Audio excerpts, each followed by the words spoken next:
We're joined now by Lisa Carlson, the APHA president-elect. Now, congratulations on starting your term as president. Can you tell me a little bit about your goals for the year ahead? Absolutely. First, I just want to say how grateful I am for this honor. I think this is going to be an amazing journey. And one of the things that I hope I can do this year is bring our National Association members and our affiliate members a little bit closer together.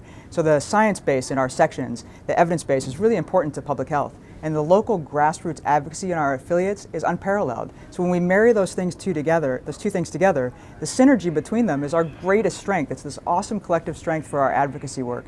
And so I hope I can bring a little bit more cross-membership between the two. The other thing is that since the APHA president gets the chance to visit so many affiliates, I have the chance to talk to a lot of people, and I want to talk about something that matters to me. So I want to talk a little bit about mental health being essential to public health. Great. And what is one of the biggest misconceptions about mental health broadly? I think one of the biggest misconceptions is that the mind and body are separate. And in fact, they're interrelated, they're inextricable. And so mental health and physical health are linked, and the same factors are at play in both. So when we think about how we create healthy contexts for people, we think about things like the challenges of poverty or unhealthy environments, lack of access to safe food or safe housing, or any of the other challenges that impact physical health. They all impact mental health as well, which means when we make improvements in those things, improvements in those kinds of public health, we're improving mental health too.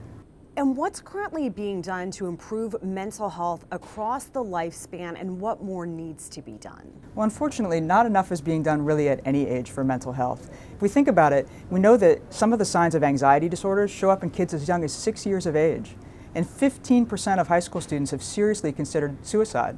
When we look at adults, we're talking about 1 in 5 American adults living with a mental disorder at some point during the year. And over the course of their lifetimes, it's 1 in 2. So the scope of the problem is quite large. And if you think about how big it is, no one area can really impact that on their own. So public health can reach cross-sector to bring other partners to the table. And we're collaborative discipline in public health. We're the people who bring people to the table all the time.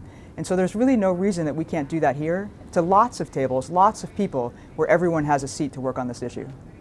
So how should we confront the stigma associated with mental health?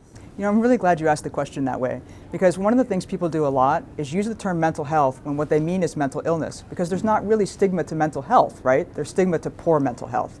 And one of the things that we do in mental health is confuse the two in our language a little bit. It's an issue of education. We wouldn't do that in physical health, right? Talk about the stigma of physical health. And so education is a really important piece of this process.